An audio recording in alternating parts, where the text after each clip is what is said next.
Turma, prosseguindo, vamos então finalizar a nossa parte relevante para a prova no âmbito do direito civil, já que nos nossos próximos encontros a gente vai focar no ato infracional, no procedimento de apuração, nos crimes, resolver várias questões de prova sobre isso. Vamos lá. Então, para a nossa tela, a família substituta, ela comporta, né, se divide em 3 modalidades: a guarda, a tutela e a adoção. Perceba que curatela não está aí, então não é uma forma de colocação em família substituta.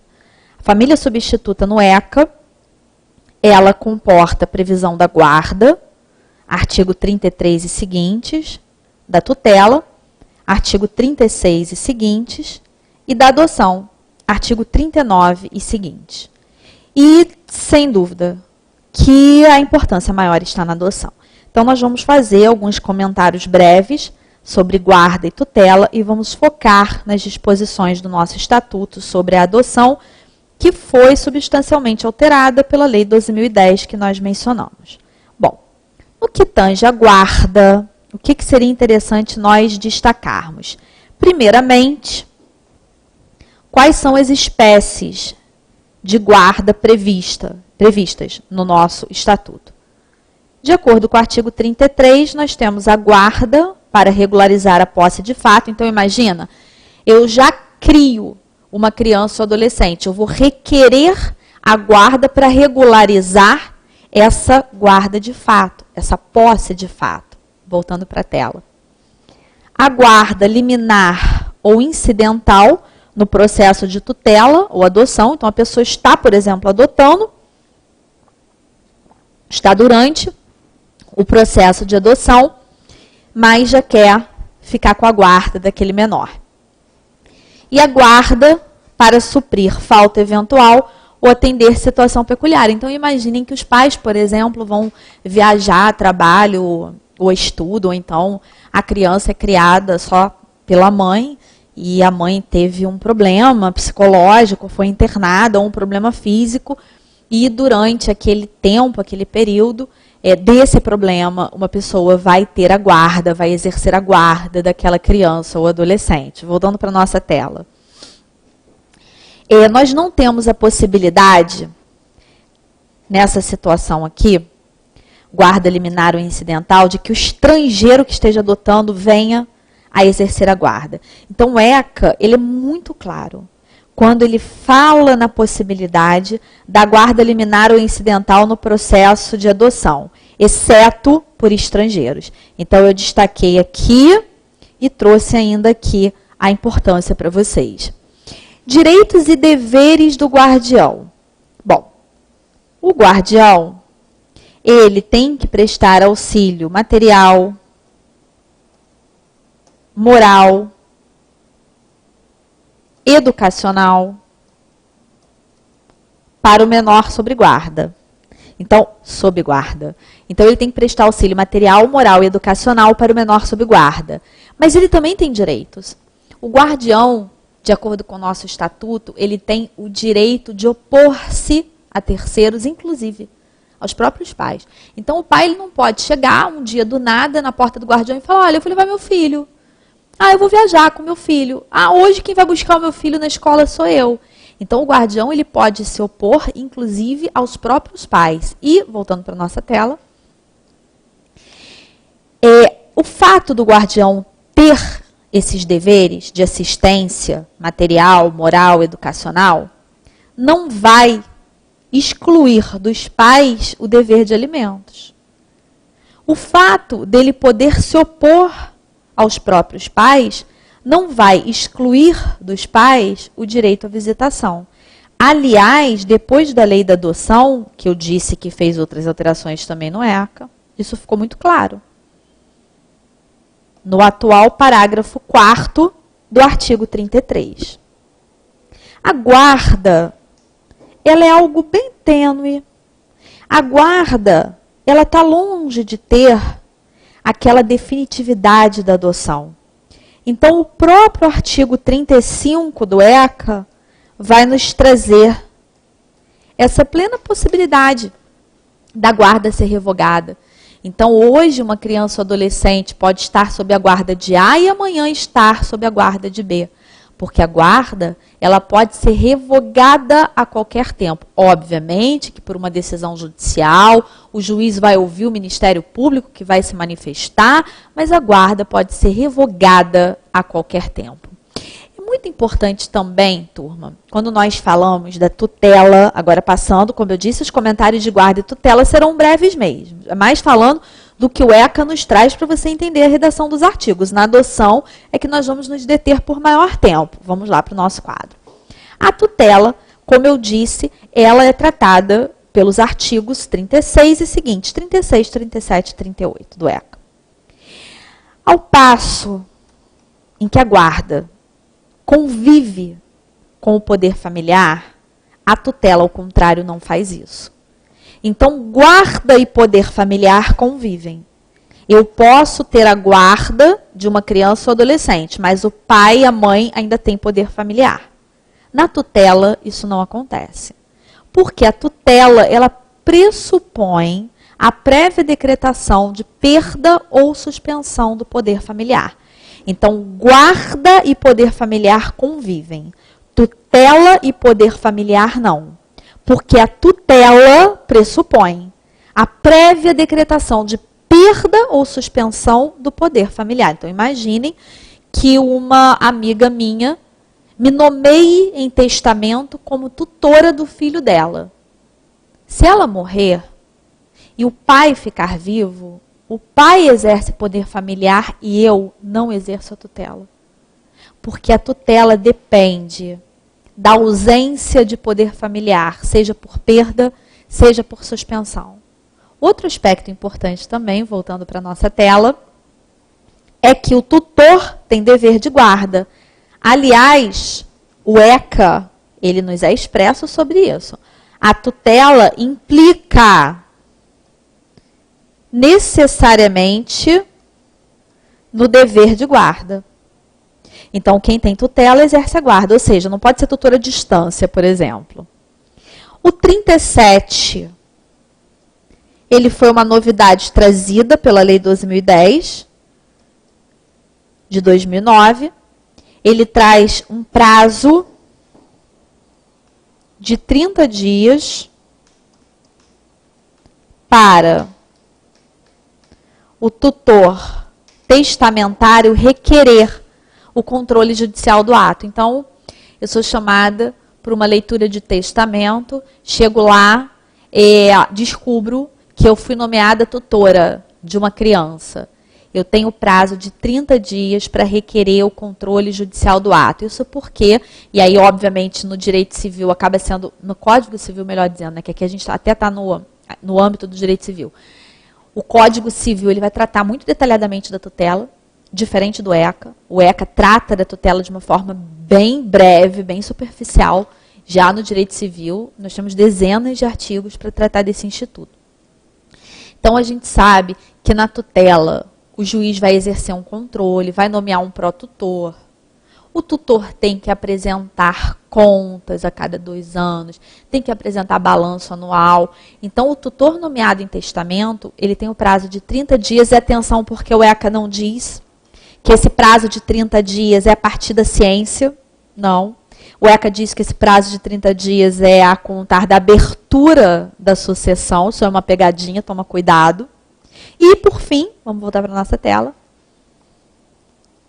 Nós não podemos ter também no aspecto da tutela, a tutela exercida por estrangeiros. Então, guarda e tutela, nós temos aí uma limitação que na adoção a gente vai ver que o tratamento vai ser diferenciado, mas não que exista uma restrição. E nós vamos, então, finalmente tratar da adoção, que é aquela modalidade de colocação em família substituta que é tratada de forma mais detalhada pelo nosso Estatuto. O Estatuto da Criança e do Adolescente trata da adoção a partir do artigo 39 do ECA até o artigo 52. Nos últimos 2 artigos da adoção, o ECA ele se destina a tratar da adoção internacional. E para iniciar, para introduzir esse tema adoção, a gente precisa entender alguns aspectos iniciais, que são: quem é que pode adotar? Quem é que não pode adotar? E o que caracteriza a igualdade plena, que aliás nos é trazida pela Constituição Federal, entre filhos naturais e filhos adotivos, proibindo inclusive qualquer tipo de nomenclatura de distinção entre eles. Vamos lá para a nossa tela. Então, primeiramente, nós temos 3 tópicos a serem destacados. Quem é que pode adotar, quem é que não pode adotar e a igualdade plena entre filhos. Nós vamos começar por esse aqui, que é o mais fácil deles. O ECA, ele traz uma proibição, uma vedação absoluta, que vai ser em relação ao parentesco. O ECA proíbe expressamente irmãos e ascendentes de adotarem. Então, irmãos e ascendentes não podem adotar. Então, irmãos e ascendentes não podem adotar. Avô, avó não vai adotar o neto. O irmão mais velho não vai adotar o irmão mais novo. Mas, professor, e se só tem o avô, a avó e um terceiro estranho? O avô e a avó podem ter tutela. Podem exercer, se há poder familiar por parte do pai ou da mãe, podem exercer a guarda, mas adotar não, essa vedação é... Ah, mas e se for no melhor interesse? A proibição do ECA para nossa prova é absoluta. Irmãos e ascendentes não podem adotar. Tem alguma proibição que seja relativa? Tem, mas não é em relação ao parentesco. Então, o ECA vai nos dizer que o tutor, ele só pode adotar o seu tutelado depois que ele prestar contas e saldar o seu alcance. Ou seja, não tiver dívidas com o menor.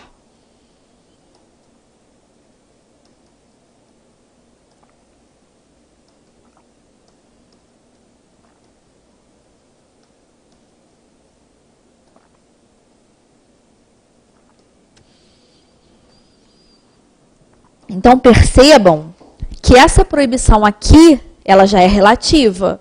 Então, o irmão não adota, ascendente não adota, mas tutor pode adotar. Ele não pode adotar se ele não prestou contas, ele não pode adotar se ele prestou contas e deve o tutelado. Mas se ele já prestou contas e nada deve ao tutelado, ele poderá adotar. Então, essa aqui é a parte mais tranquila.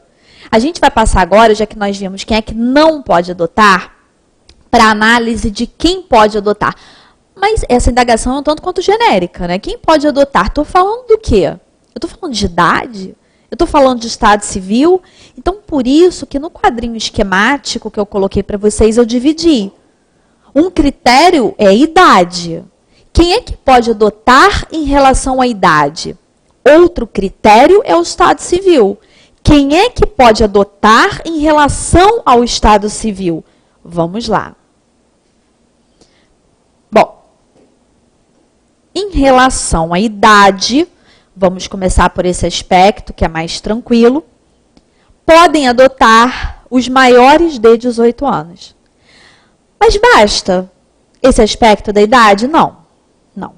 Nós temos que ter uma diferença de idade entre adotante e adotado. Uma vez caiu uma questão em prova que falava que o tio de 21 anos queria adotar a sobrinha de 8 anos. Aí, dentre as várias assertivas, tinham aquelas que diziam que era possível adoção, que era primordial a adoção pelo tio, e tinham 2 que falavam da impossibilidade da adoção.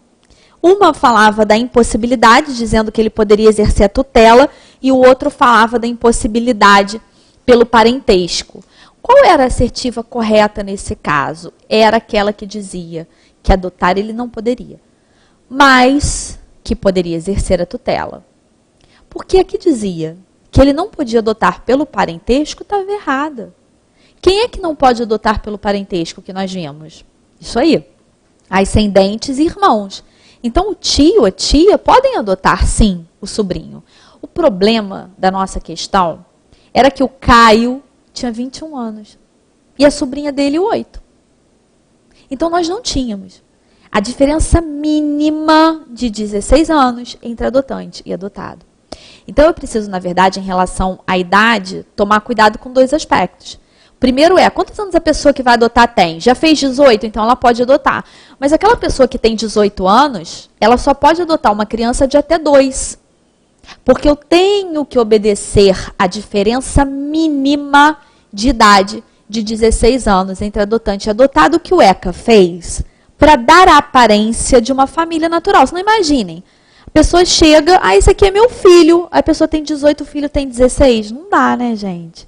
Não teria aparência de família natural. Então, é necessária a aparência de família natural. Por isso que o ECA estabeleceu essa diferença mínima de idade de 16 anos entre adotante e adotado.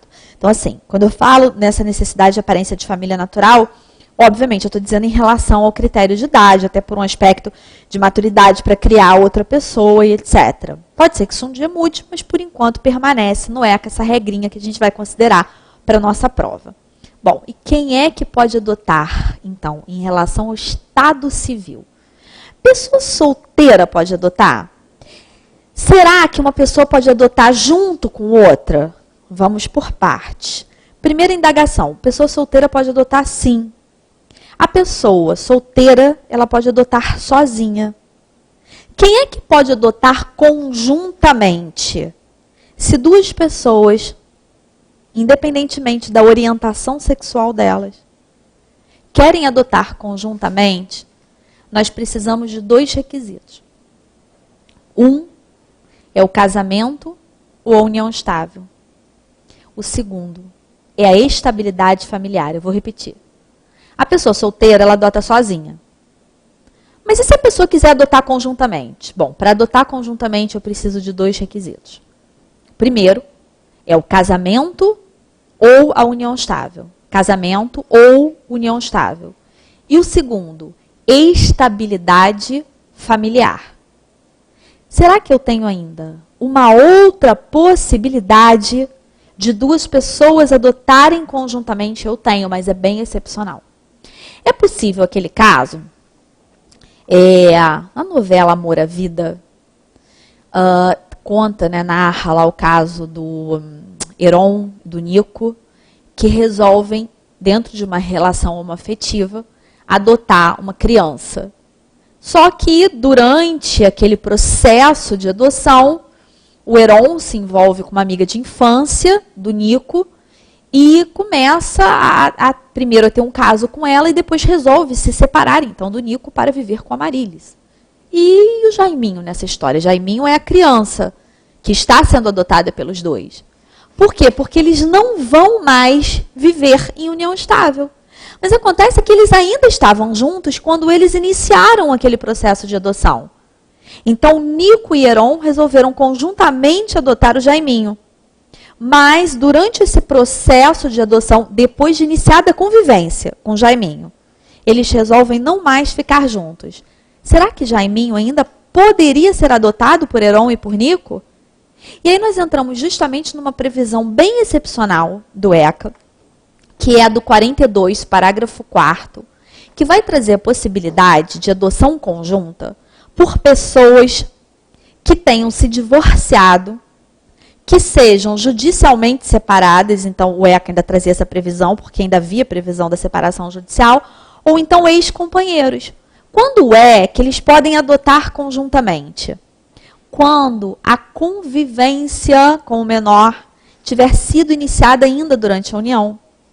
Quando eles chegarem a um acordo não é briga, acordo, não tem litígio, sobre a guarda, que pode ser unilateral, pode ser compartilhada, sobre o regime de visitação e desde que exista um vínculo de afinidade e afetividade com aquele que não vai ficar com a guarda. Então, vou repetir. Pessoas que tenham sido casadas ou tenham vivido em união estável, então houve o divórcio, a separação judicial, a dissolução da união estável, podem adotar conjuntamente? Podem ser preenchidos quantos requisitos? 3. Quais são esses requisitos? Primeiro requisito, a convivência com o menor. Se iniciou ainda durante a união. Segundo requisito, eles vão chegar a um acordo sobre a guarda e a visitação. Terceiro requisito, existe afinidade e afetividade do menor com aquele que não vai ficar com a guarda. Então, convivência iniciada durante a união, acordo sobre a guarda e a visitação, o regime de visitação, e a existência de vínculo de afinidade e afetividade com o não detentor da guarda. Preenchidos esses 3 requisitos, essas pessoas que já estiveram juntas poderão adotar conjuntamente. Vamos olhar para o nosso quadro esquemático, que agora fica mais claro. Vamos lá. Então, olha, quem pode adotar em relação ao estado civil? Pessoas solteiras podem adotar sozinhas. Pessoas que vivam em união estável também podem adotar, só que conjuntamente, assim como as casadas. Então, olha, aqui os requisitos que eu falei: casamento ou união estável, desde que exista estabilidade familiar. Então, para adotar conjuntamente, a princípio, eu preciso desses 2 requisitos. As pessoas divorciadas, judicialmente separadas, ex-companheiros, podem adotar, desde que preenchidos cumulativamente os 3 requisitos que nós tanto falamos. E em relação à idade, já vimos, ser maior de 18 anos e existir uma diferença de idade de no mínimo 16 anos entre adotante e adotado. E a gente pode partir para o nosso próximo quadro esquemático, que vai nos trazer um entendimento da igualdade plena. Na verdade, todas essas colocações que eu fiz aí para vocês na tela, basta nós pensarmos na igualdade plena constitucional que a gente mata a questão, né? O ECA vai nos dizer que o registro anterior ele é cancelado e dele não se expede certidão. Ou seja, se eu for até o cartório do registro civil, eu não vou conseguir informação sobre a certidão de nascimento antiga. Vai ser feito um novo registro. Nesse novo registro, não consta qualquer averbação, então não vai ter lá nada que possa trazer uma pista de que houve adoção. O ECA, ele vai prever normas diferenciadas sobre a possibilidade de mudar o prenome. Então, imagina, estou adotando Joãozinho, quero que ele se chame Carlinhos. Posso? Depende. Se for criança, ela vai ser ouvida sempre que possível. E sua opinião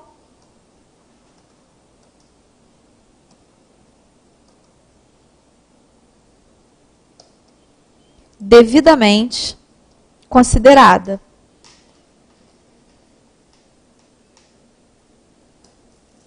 E o adolescente? Para mudar prenome de adolescente, é necessário o seu consentimento. Turma, na verdade, essas regras aqui, da criança e do adolescente, elas tanto servem para modificação de prenome, quanto para a própria colocação em família substituta. Então, o adolescente, surgiu uma família para adotar o adolescente. O juiz defere a adoção? Adolescente só se ele quiser. Então, para o adolescente ser colocado em família substituta só se ele quiser. Agora, e a criança? Mesma regra que para mudar prenome na adoção. Então, tanto para colocar uma criança ou adolescente em família substituta, quanto para mudar o prenome de uma criança ou adolescente em caso de adoção, o requisito é o mesmo. Se for criança, ela vai ser ouvida sempre que possível e a sua opinião vai ser devidamente considerada. No caso do adolescente, tem que ter o consentimento dele. Professor, e se o nome for ridículo? E se o adolescente tiver um nome muito chamativo, rolando escada abaixo? Se o adolescente chega para o juiz e diz, mas eu acho o meu nome muito criativo, ninguém vai esquecer de mim, eu quero continuar me chamando rolando escada abaixo. Rolando vai continuar sendo rolando. Se rolando escada abaixo for o nome, permanece rolando escada abaixo. Se escada abaixo for o sobrenome vai mudar. Porque vai adotar o da família que o está adotando. Então, se eu adoto um adolescente chamado João da Silva e ele quer continuar sendo João, ele será João, mas será João do Pré. Porque o meu nome de família na adoção passa para ele, não preserva o nome de família anterior. Prosseguindo, vamos para a nossa tela, a gente está quase finalizando já a adoção. Obviamente, por uma questão de igualdade, se os pais adotivos morrerem, a gente não vai ter restabelecimento do poder familiar dos pais naturais, até porque a adoção, ela desliga de todos os vínculos anteriores. O que prevalece? O que fica? Fica impedimento matrimonial. Quem foi mãe não vai poder casar com filho, irmãos não vão poder casar entre si. A gente só não tem rompimento de vínculo quando a gente está falando de adoção unilateral. O que é adoção unilateral? Imagina que o C seja filho de A e de B. Mas B abandonou a grávida, a família de B morreu, depois de um tempo B morreu, não deixou herança. Um caso bem extremo, tá? Aí A casa com D, que cria C desde bebezinho.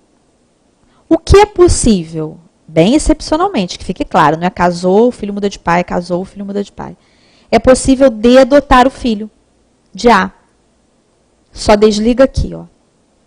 Os vínculos com A e com a sua família vão continuar. Então, a adoção unilateral é aquela em que o cônjuge ou companheiro adota o filho do outro. E aí, óbvio, não vai desligar de todos os vínculos. Aqui, no nosso caso, o vínculo com a mãe e com a família da mãe vai continuar, vai permanecer. Voltando para a nossa tela. Aqui a questão do consentimento, criança e adolescente nós já falamos. E os pais precisam consentir na adoção? Em regra, sim. O ECA vai dizer que os pais só não precisam consentir na adoção quando eles forem desconhecidos ou destituídos do poder familiar. Faltou um C aqui. Desconhecidos ou destituídos do poder familiar. Até óbvio, né? Se está destituído de poder familiar ou se é desconhecido, não pode mesmo dar autorização para adoção. E para nós finalizarmos, eu coloquei algumas observações aqui importantes. Primeiro, o que é adoção póstuma? Adoção póstuma é aquela em que o adotante falece no curso do procedimento, após ter manifestado a inequívoca vontade de adotar. Então, adoção póstuma. O adotante falece durante o procedimento de adoção, mas não tem mais dúvida que ele queria adotar. Ele já manifestou de forma inequívoca aquela vontade. O juiz vai deferir a adoção. E o interessante é que os efeitos dessa adoção vão retroagir a data do óbito, para que essa criança ou adolescente possa herdar, né? É necessário um cadastro prévio de adoção, é o chamado Cadastro Nacional de Adoção. Eu não acho que vai cair as exceções, mas apenas por curiosidade, a gente só não observa esse cadastro nos casos trazidos no 50, parágrafo 13 do ECA. Um exemplo é o marido que está adotando o filho da esposa, né? Não vai ter cadastro prévio de adoção para isso. As regras do estágio de convivência. Aqui é mais para nós apontarmos artigo, tá? Porque realmente eu não acho que isso aqui seja de grande probabilidade para a nossa prova, mas como eu falei para vocês, prefiro pecar pelo excesso que pela falta, então pelo menos os artigos eu vou mencionar. O 46 trata de estágio de convivência. Com a reforma pela lei da adoção foram retirados os prazos. Só ficou o prazo mínimo do estágio de convivência na adoção internacional. Esse ficou. 30 dias no mínimo e deve ser cumprido dentro do território nacional. A adoção internacional, ela é subsidiária, é muito importante a gente entender isso. Só vai ser deferida uma adoção internacional nos termos do 51 do ECA, quando não tiver existido a possibilidade de manter aquela criança ou adolescente no território nacional. Então, realmente, é em último caso. A adoção internacional não é só por estrangeiro. Se eu vou morar em Lisboa e decido adotar aqui, a adoção vai ser internacional. Então, a adoção internacional é um critério de residência. A adoção internacional é aquela que é realizada por pessoa residente em território estrangeiro. Se for brasileiro, até vai ter preferência. Mas a adoção continua sendo internacional. Voltando para a nossa tela. Efeitos da adoção, a gente até falou, nós falamos. É igualdade plena, é tratado como se filho fosse, vai herdar da mesma forma. E a lei da adoção, a lei 2010-2009, ela trouxe no seu artigo 48 a previsão de um direito de personalidade. É o direito que a pessoa que foi adotada tem de conhecer a sua origem biológica, tendo acesso irrestrito ao processo de adoção. E perceba, o 48 vai trazer esse direito, inclusive, para o menor de 18 anos, no parágrafo único. E vai dizer, inclusive, que para esse menor de 18 anos, ele tem direito à assistência jurídica e psicológica. Então, o direito de acesso irrestrito ao processo de adoção para conhecer a sua origem biológica se dá para o maior e para o menor. Mas para o menor, garantida a assistência jurídica e psicológica. Turma, então hoje a gente termina aqui o nosso âmbito de estudo de direito da criança e do adolescente no aspecto civil. E nas nossas 2 próximas aulas nós vamos falar do ato infracional, o procedimento para apurar o ato infracional, as consequências dele, as medidas, a medida de internação e os crimes previstos no ECA contra criança e adolescente. E como eu falei para vocês, a gente vai ter muita questão também para olhar, tá? Então, até o nosso próximo encontro. Beijo no coração.